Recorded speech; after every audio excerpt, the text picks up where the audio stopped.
You have the chance to influence which way the play goes. Shall we say to steer the narrative? Oh, yeah, that's a much better way of putting it. You, the listener, have a chance to steer the narrative, if you will, simply by phoning in afterwards and voting for which way you think the play should go. But all this is coming up. It's blowing my mind. And right now I think we should play a little bit more music. I should say as well that my brother, if you're listening, I hope we haven't said too much. He complained to me this week that we say a lot in like the first links of the show. I think he meant me particularly. Well, that's not a very supportive thing to say. No, I wanted to punch him in the face when he told me. Has he said anything nice about the show? He's not... Yeah, kind of, I think. He's a bit not very forthcoming with his compliments. He's jealous. He might be jealous. But he said he found it really annoying. You know, if you say too much, you know what he says too much? What? And then yeah, that's right. Here's Supergrass with Kiss of Life. This is XFM 104.9.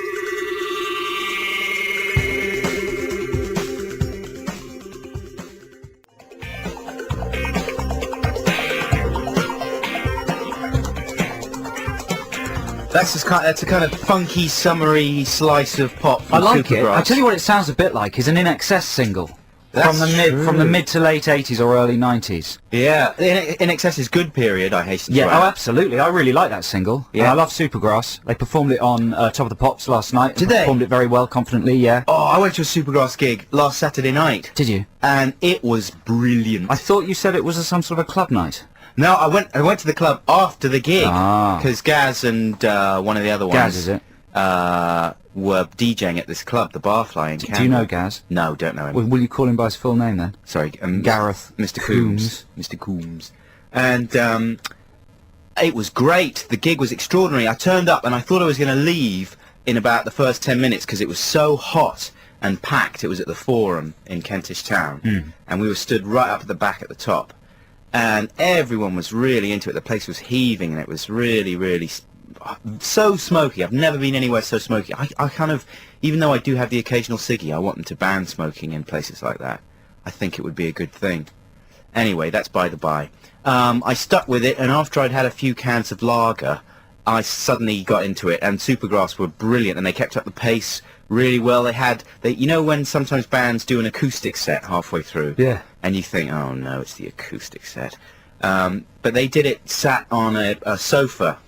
Brilliant. Yeah, they had a sofa that came out, and they all sat there, all three of them on this sofa, big sofa. It was really good. Did that make a genuine difference? It was like jamming with someone in your front room or something? It made a genuine difference, yeah. It just seemed like it fitted with what you wanted from Supergrass, and it seemed like from the heart somehow. And they did justice to all their tracks, and you forget how many amazing songs they've done. And they were just fantastic. And the audience, I've never seen an audience so up for it. Like in every single part of the auditorium, people were just wigging out. It was a fantastic evening. They've got a singles collection coming up, haven't they? Or a greatest hits collection? From the record company. Isn't that true to say sometimes? Yeah, to it's gauge a way of fans. a record company testing the water. Yeah, that's true. That's true. How many? It's just a way of measuring fans. Right? Yeah, well, it's a weird... I guess you get to a weird stage in your career if you're a big band where maybe you're not selling as much as you used to, and yeah, the record company say, right, it's time to poo or get off the potty. Oh, it's revolting, isn't it? And yeah, the greatest hits is a way of testing that, I suppose. Doesn't make much sense though, because if you're a fan of the band, you wouldn't buy the greatest hits, but you have them already. Nah, but that's what they do, isn't it? They get them to re-record a couple of new tracks, and that's what Kiss of Life is. That'll go on the greatest hits. It's all a bit nasty, that side of the record industry. It makes me slightly want to kill myself. Actually, no, I'm talking rubbish. Should we have some Jay-Z? Oh, do we have to? I think we do. You love Jay-Z, don't you? Well, all of them except for this one. Okay. No, I love it. You love this one, don't you? Yeah, it's my favourite Jay-Z song, 99 Problems. Here it is on XFN. If you having girl problems, I feel bad for you, son. I got 99 problems, but a bitch ain't one. I never thought you cared. I gotta live my own.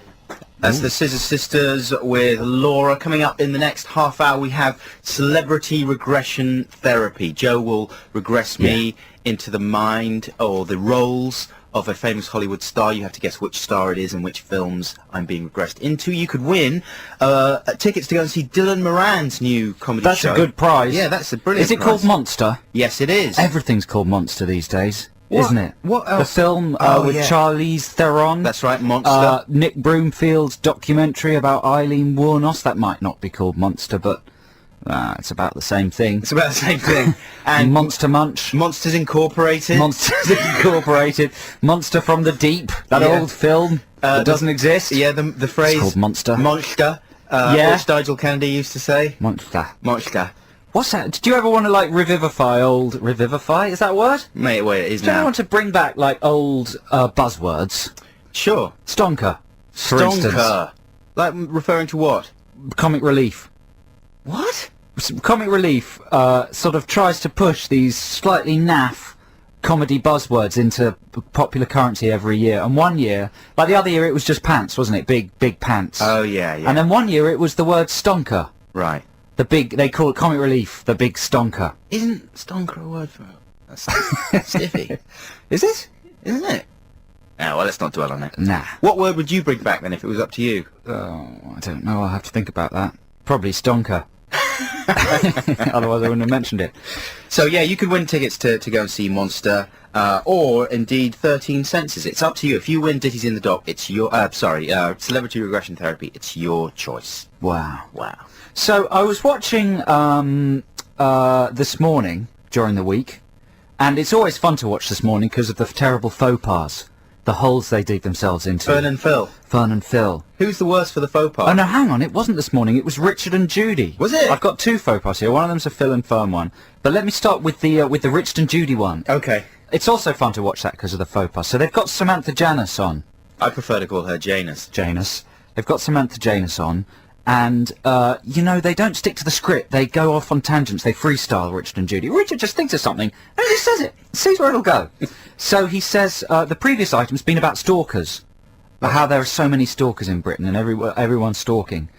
Not stonkers. Not stonkers. And so he goes to Samantha Janus. Did you ever have a stalker, Samantha? And she goes, yeah, I did it a few years ago. Really? What did he do? What was it like? What happened? Oh, he followed me around in a white transit van, and the police stopped him after weeks, and he had a knife in the back and lots of photos of me, and my house was burgled, and a threatening letter was sent to the production company. So it was getting quite dark at this point. Yeah. Richard goes, oh, really? So what happened to him? Did they catch him? Did they get him? Was he caught and put away? Slight pause. Janice, no, he was let go. They told him it was a camping knife.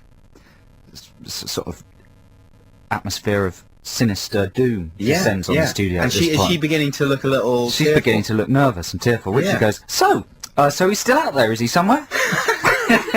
Janice, nervous, regretting this, she says, yes. Judy sort of goes, oh, tries to put a jolly face on it, goes, well, hello if you're out there. And then they move on to the next item. That is transcribed verbatim from brilliant. Richard and Judy. So Janice may not survive the week. Oh, don't say that. Can you imagine if she didn't? That would be dreadful. That would be dreadful. Oh, man, well, at least the guy got a name check. Yeah, He well, must have been jazzed. That would have been the best day of his life, don't you reckon? man, if you'd given up stalking Samantha Janus, because this happened a few years ago, not that conversation happened last week, but the actual stalking happened a few years ago. Yeah. If you'd given up stalking Samantha Janus and then you saw that, you'd start again, wouldn't you? Well, yes, that's like an invitation. Interested in me. Stop talking about me. Start up the van, get the knife and a pen and paper. Janus. That is grim. Let's hear the next faux pas in just a second. Right now, is Graham Coxon. Oh, it's not Graham Coxon at all. It's Ash.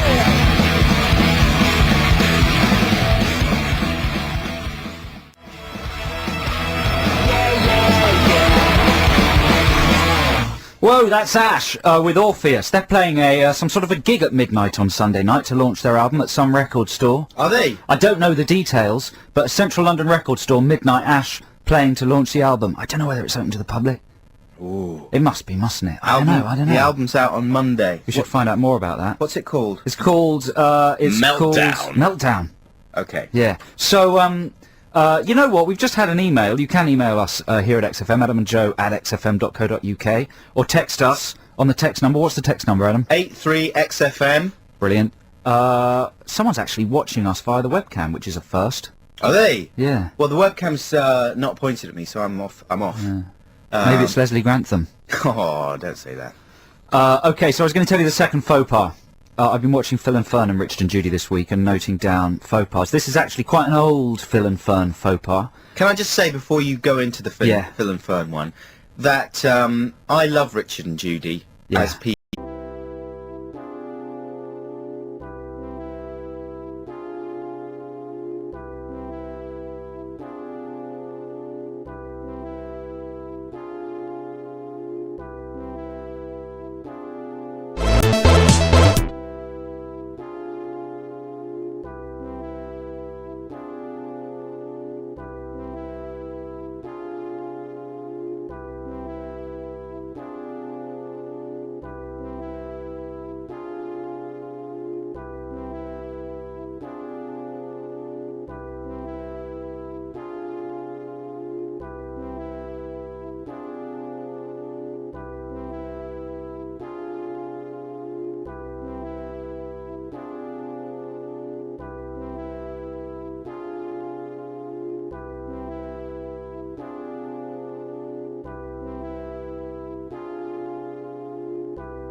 That's Coldplay. God put a smile upon your face. Not on your face, upon your face. Upon. Yeah. This is Adam and Joe, upon your face. He knows how to talk proper, that Chris Martin, don't Yes, he does, upon. Yes, he does. And we'll be here for the next 1 hour, 50 minutes. Thanks very much for joining us. We'll be playing nothing but dancehall, ragga and lovers rock for the next 2 hours. Absolutely. What is lovers rock? Lovers rock it's like soft reggae, very soft reggae. Is it? Yeah. Thanks. Like, what's he called? You No, know, that's fine. Night Nurse. Who was that? Gregory Isaacs. There we go. There you go. How are you feeling, Joe Cornish? I'm feeling very well, thank you. Are you really? Adam Buxton. Not- Yeah, no- well, I drove to... We went to a party drove. last night, and I drove, you see, so I didn't really drink. Yeah, I feel a little bit rough. I've felt rough 3 weeks in a row, and it's not something I would normally do, is go out drinking on a Friday before work. This is our usual name-dropping celebrity party segment of the show. We didn't do too much name dropping last week, but man, we're going to drop Let's a make lot up of for it names tonight. We Ooh, went to Matt today. Lucas's 30th birthday party last night. Matt Lucas of Little Britain fame. He had his 30th birthday party in on the Mall in the ICA, the Nash Rooms. Beautiful location. It was a fancy dress party, and the theme was British icons. Or just Britain, wasn't it? Oh, it's British icons, Adam Buxton. Was it really? Yeah, but that could be broadened to just Britain. And everyone had made a real effort. I've never seen such a high standard of costumes at a fancy dress party before. I think there were only about 4 or 5 people that I saw there who hadn't bothered. Boyd Hilton, Heat Magazine, hadn't bothered. Boyd Hilton was wearing a pin badge with a Union Jack on it. That is the level of He was contempt. supposed to be a yob, actually. But Was there he? were some amazing costumes. The Elephant Man was there. I didn't see the Elephant Man. Is he called Stephen Merrick? Or Alan Merrick? John Merrick. Or Ian Merrick? John Merrick. John Merrick. Yeah, he was there. And what was your favourite? My favourite costume? Well, Yeah. I really like Peter Serafinovich, who some people might know from, you know, that popular ITV sitcom Hardware, A Voice of Darth Maul, etc., etc. He was dressed... At first I thought he was Alan Davis, because he just had a sort of brown afro and a holy jumper. Then I thought maybe he was Fred West, but he turned out to be from The Good Life. You Richard know, Bryars. Richard Bryars, yeah. He and his girlfriend, Sarah Alexander from Coupling, Where's our name drop sound effect gone? Well, it was rubbish. Come on, we don't need the name drop sound effect. Maybe I could do like something improvised with this can. Well, the answer is you can't. Okay, I won't bother. But yeah, Tom and Barbara, they came as from The Good Life. I thought that was good. My favourite was Paul Putner. Paul Putner is someone who turns up in Little Britain a lot. He's kind of the other guy in Little Britain. Yeah. He's a very funny guy. And he came as just a map of the UK. That's a good idea, wasn't it? And it was a brilliantly cut out, big sort of green polystyrene kind of So thing. his body was in sort of tight black stockings, Yeah. like a mime,